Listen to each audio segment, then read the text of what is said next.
وكفى وسلام على عباده الذين اصطفى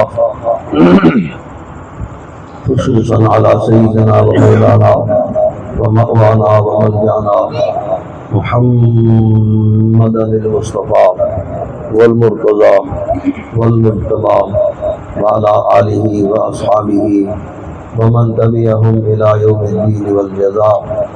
أما بعد فأعوذ بالله من الشيطان اللعين الرجيم. بسم الله الرحمن الرحيم. أولئك على هدى من ربهم وأولئك هم المفلحون. إن الذين كفروا سواء عليهم أأنذرتهم أم لم تنذرهم لا يؤمنون. ختم الله على قلوبهم وعلى سمعهم وعلى أبصارهم غشاوة ولهم عذاب عظيم. صدق اللہ العظیم. سب بیٹے بھائی درود و سلام برکت کے لیے پڑھیں. الصلاۃ والسلام علیک یا سیدی یا رسول اللہ وعلی آلک و اصحابک یا سیدی یا حبیب اللہ. الصلاۃ والسلام علیک یا سیدی یا رحمۃ للعالمین وعلی آلک و اصحابک یا سیدی یا سیدی یا سیدی یا خاتم النبیین یا خاتم النبیین یا خاتم النبیین. قابل صد احترام پیارے بھائیوں، دوستوں اور عزیز نوجوان بیٹوں، الحمدللہ آج کی یہ تقریب پروفات جو ہمارے عزیزم جناب ملک غلام قادر صاحب اور بیٹے جی عزیز علامہ مولانا محمد قاسم صاحب رضوی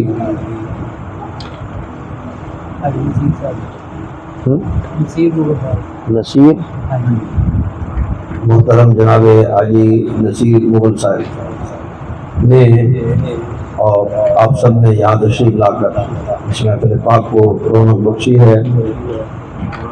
اور یہ تحریک لبیک یا رسول اللہ علیہ السلام یا تحریک لبیک پاکستان کی محبتوں کے ساتھ اور بالخصوص یہاں اس حلقہ کے بیٹوں نے ہمیشہ کی طرح آج بھی انتہائی ذمہ داری کا مظاہرہ فرمایا ہے اور اس محفل پاک کا انعقاد کیا ہے.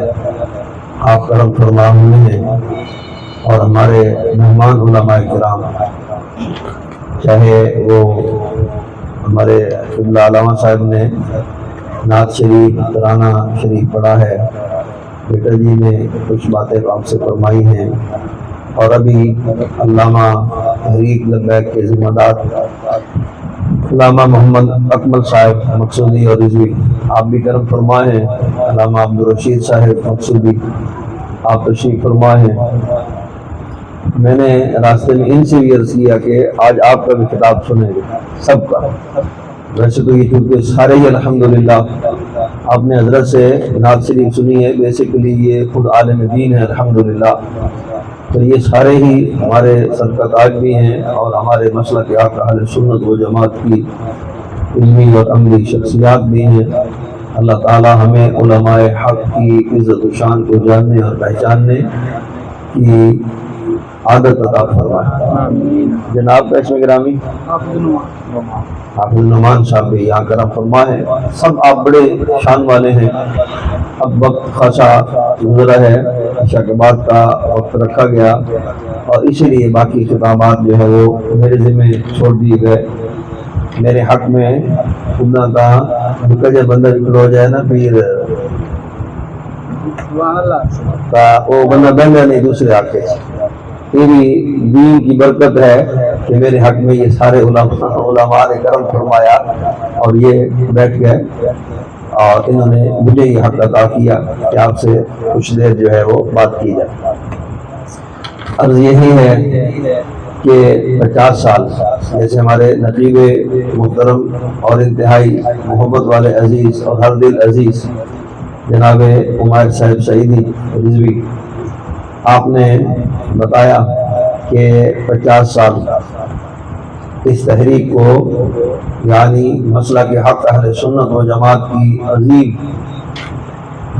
علمی اور عملی شخصیات نے 50 سال پہلے قادیانیوں کو عدالت سے اور ایوان اقتدار سے اقلیت قرار دلوایا اور کافر قرار دلوایا، اور یہ اہل سنت و جماعت کے علماء کے ذمہ ہے یا انہیں یہ اعزاز اللہ کریم جل شانہ نے عطا فرمایا ہے، اور ہم قائد ملت اسلامیہ قائد اہل سنت جناب حضرت علامہ الشاہ امام احمد شاہ نورانی رحمۃ اللہ تعالی علیہ، علامہ عبدالستار خان نیازی رحمۃ اللہ تعالی علیہ اور دیگر علماء اہل سنت اور عوام اہل سنت جن کی کوششوں سے کاوشوں سے مرزائیت کو کفر قرار دیا گیا، ان کے ہم اپنے ان بزرگوں کے لیے دعا گو ہیں کہ اللہ تعالیٰ ختم نبوت کے سلسلے میں جنہوں نے بھی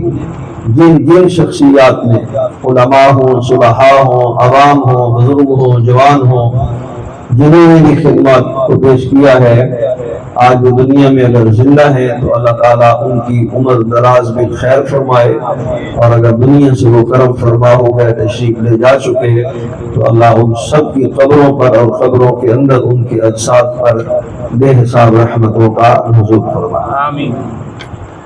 میرے پیارے بیٹوں، خاص کر جوانوں، آپ لوگوں کو اس بات کا بہت زیادہ احساس کرنا ہوگا، یہ مرزائیت ایک ایسا فتنہ ہے، ایسا دجل اور فریب ہے کہ باوجود اس کے 50 سال ہو چکے ان کو کافر قرار عدالت میں بھی، ایوان نے بھی، آئین 73 میں بھی باقاعدہ طور پہ لکھا ہوا ہے، اور ساری اس میں ان کی شکیں موجود ہیں ان کے لیے، لیکن ظلم یہ ہے کہ آج تک 50 سالوں میں بھی یہ لوگ اپنی حرکتوں سے اور اپنے ظلم اور زیادتی اور جبر سے باز نہیں آئے۔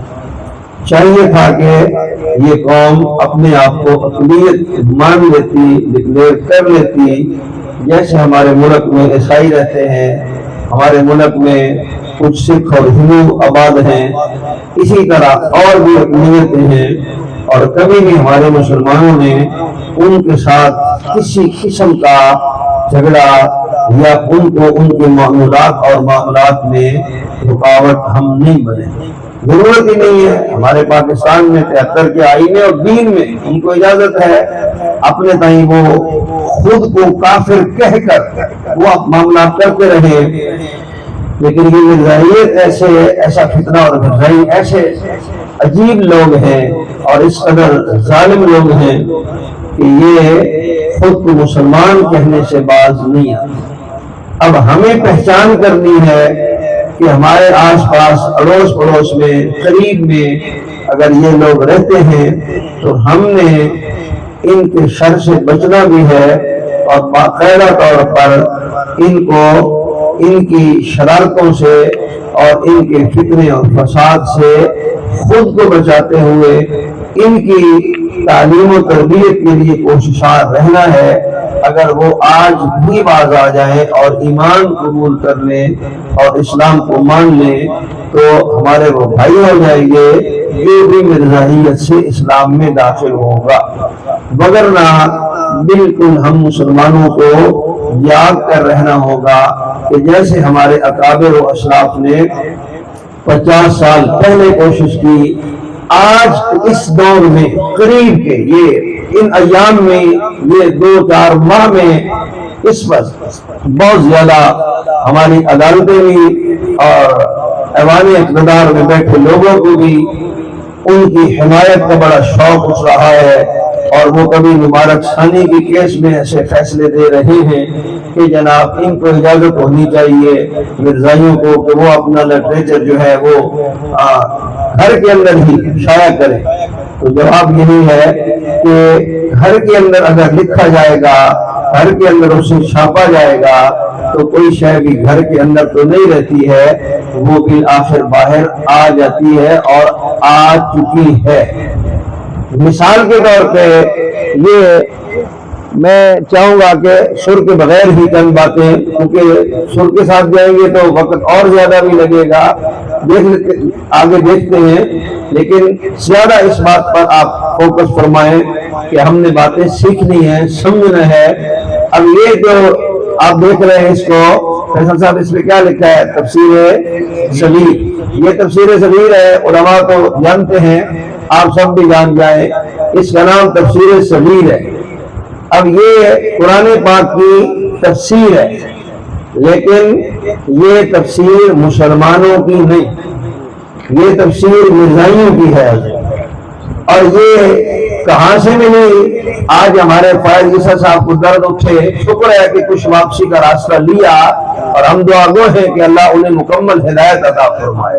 اگر ہدایت نہیں آئے گی تو پھر باقی مسلمان بھی سارے زندہ ہیں، نہیں تو پھر تحریک لبیک الحمدللہ میدان عمل میں موجود ہے۔ آپ بولے لبیک، اور سے بولیے لبیک، سب مسلمان الحمدللہ۔ اور اس پر میں یہ ضرور عرض کرنا چاہوں گا کہ تین طبقات کو اس وقت، میں خود کسی دور میں انتہائی سخت تقاریر کرتا رہا ہوں دیوبندیت کے خلاف، وہابیوں کے خلاف، لیکن میں یہ سمجھتا ہوں کہ اب جو دور ہے اس میں کم از کم ان تین طبقات کو ختم نبوت کے معاملے کے اندر اتحاد کی ضرورت ہے، ایک دوسرے کو برداشت کرنے کی ضرورت ہے، ایک دوسرے سے ملنے کی ضرورت ہے۔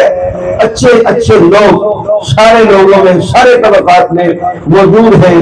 چوتھا ایک نمبر ہے جس کے لیے میں ہمیشہ سے کہا کرتا ہوں، شین یہ عین ہے، اس سے واسطہ نہیں بنتا، اس سے ہمارا تعلق نہیں نہ جڑتا، اس لیے کہ وہ بھی اسی ٹائپ کے ہیں جیسے یہ مرزائی ہیں، یعنی جن کا قرآن بھی علیحدہ ہو، کلمہ بھی علیحدہ ہو، نماز بھی علیحدہ ہو، ہر شے علیحدہ ہو، تو وہ مسلمانوں کے ساتھ اس پر ہم یہاں بات کر چکے ہیں۔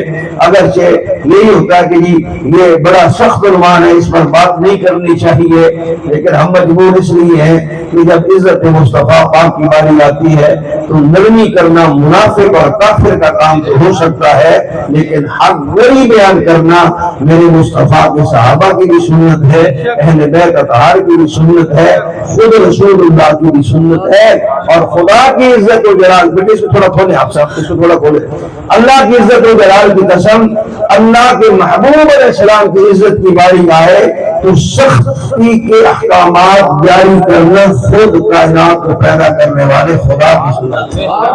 اللہ کریم جل جلالہ وہاں نرمی نہیں فرماتا، یہاں عزت محبوب علیہ السلام کی باری آتی ہے۔ تو عرض کر رہا ہوں کہ یہ فتنہ ہے کیا؟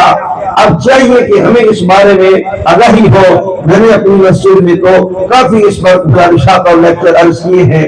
عرض یہی ہے کہ تین طبقات، اہل حدیث ہمارے دوستوں، اہل دیوبند ہمارے دوستوں، اور اہل سنت و جماعت کی علماء ہو اور عوام ہو، چاہیے کہ وہ خود بیدار بھی ہوں اور ان معاملات اور مسائل کو جانے اور سمجھے بھی صحیح، اس لیے کہ ان کے نزدیک اگرچہ اختلافات اپنی جگہ، لیکن اللہ جل جلالہ کے لیے وحدانیت پر یہ سارے جمع ہیں، رسول اللہ علیہ السلام کی ختم نبوت پر یہ سارے طبقات جمع ہیں، اور قرآن مجید کے آخری اور اصلی کتاب ہونے پر یہ سب لوگ الحمدللہ جمع ہیں۔ لہذا ختم نبوت کے معاملے کے اندر بھی ہمیں چاہیے کہ ہم سارے مل کر، عدالتیں ہوں، ایوان ہوں، سب لوگ جہاں بھی لوگ ختم نبوت کے خلاف بات کریں، ہم انہیں حقیقت کی طرف لانے کی کوشش کریں۔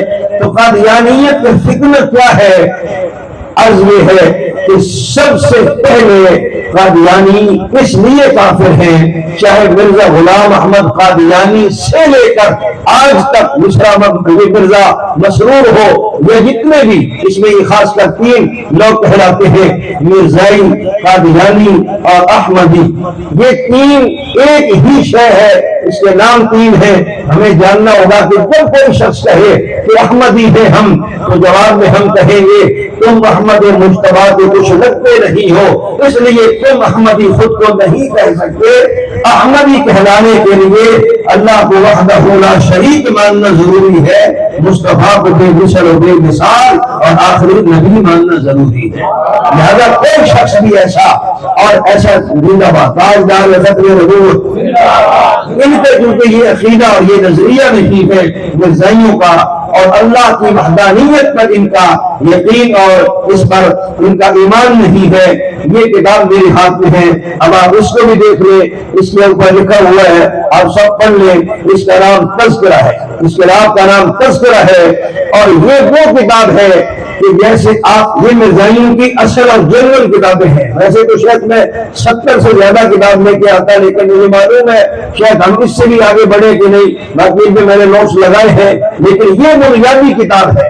راشد صاحب جیسے الحمدللہ ہم مسلمانوں کے ہاں اللہ کا قرآن ہے, ان لانتیوں کے ہاں قرآن کے مقابل میں یہ کتاب ہے. ان کے ہاں یہ ہے کہ جیسے اہل اسلام کے ہاں قرآن مجید کی حیثیت ہے. قرآن مجید میں کیا ہے؟ اللہ کی وحی ہے, اللہ کے احکامات ہیں, اللہ جل جلالہ کے ارشادات ہیں. اور یہ کہتے ہیں کہ ہمارے ہاں اس کتاب کے اندر مرزا صاحب کی وحی کے احکامات سارے لکھے یہ. اور اس کتاب کی صفحہ اگرچہ باقاعدہ طور پہ صفحے آگے شروع ہوتے ہیں, لیکن شروع سے اگر اس کتاب کے صفحات کو گنا جائے تو اس کا میں نے اوپر خود نشان لگایا ہے صفحہ 3 پہ. یہاں عرض یہ ہے کہ مرزائی کافر کیوں ہے یہ آپ نے جاننا اور سمجھنا ہے. تو یہاں لکھتے ہیں بارک اللہ فی الہامک و وحیک و رؤیاک. اس کا مطلب مرزا یہ کہتا ہے, غلام قادیانی یہ کہتا ہے کہ میرے رب نے مجھے یہ اختیار یا میرے رب نے میرے لیے یہ فرمایا ہے. اللہ تعالیٰ کی طرف جھوٹ باندھتے ہوئے مرزا غلام احمد قادیانی یہ کہتا ہے کہ میرے رب نے یہ کہا ہے کہ اللہ تیرے الہام میں اور جو تجھ پہ اللہ وحی نازل کرتا ہے اور جو تجھے رؤیا یعنی دکھاتا ہے خوابوں کی صورت میں, اللہ تیری وحی کے اندر برکت نازل فرمائے.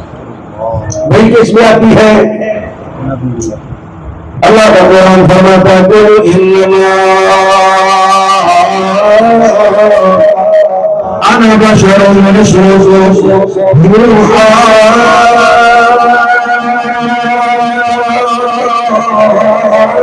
الي.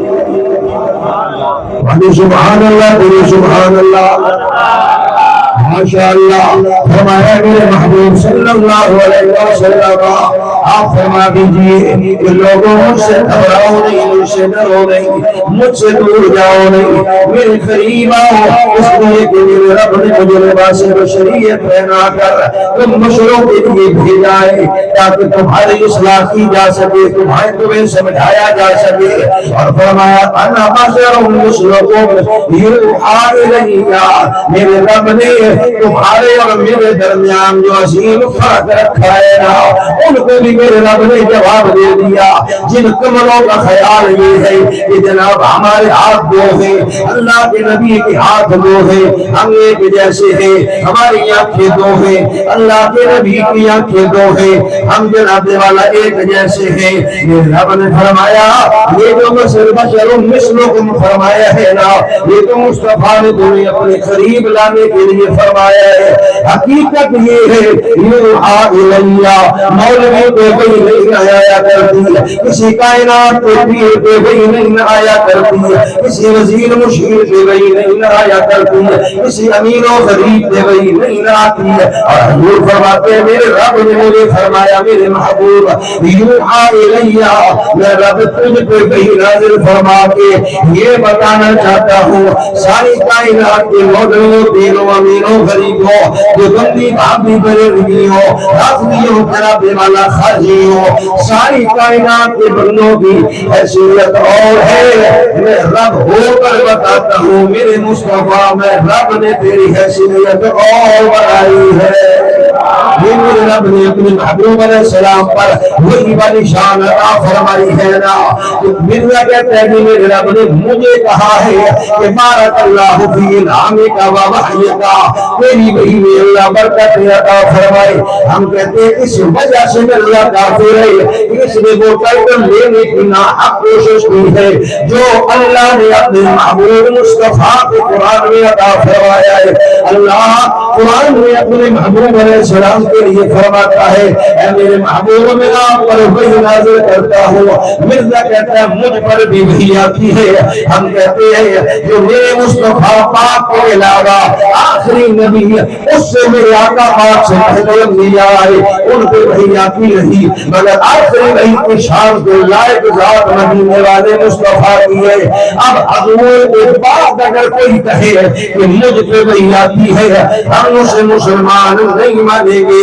مسلمان ہونے کے لیے ضروری ہے کہ اس کا ایمان یہ ہو کہ اب کائنات میں کسی اور پہ وحی نہیں آنے والی. آخری وہ ذات جسے میرے رب نے لائق وحی بنایا ہے وہ ذات امام الانبیاء کی ذات ہے وہ ذات سید المرسلین کی ذات ہے وہ ذات امام الانبیاء و خاتم النبیین کی ذات ہے وہ ذات تاجدار حضر نبوت کی ذات ہے. اور اس پر جو ایمان نہیں رکھتا وہ مسلمان ہو نہیں سکتا. اور جو یہ کہے کہ اللہ کے علاوہ خدا کوئی نہیں مصطفیٰ کے علاوہ نبی کوئی نہیں اسے پھر کسی اور سے سند ایمان لینے کی ضرورت نہیں ہے بلکہ ایسے مسلمان کو ایمان کی سند دلوانے کے لیے مصطفیٰ کافی ہے سند دینے کے لیے خود خدا کافی ہے.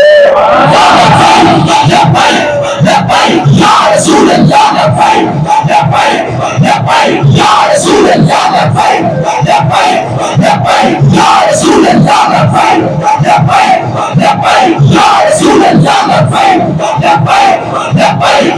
اللہ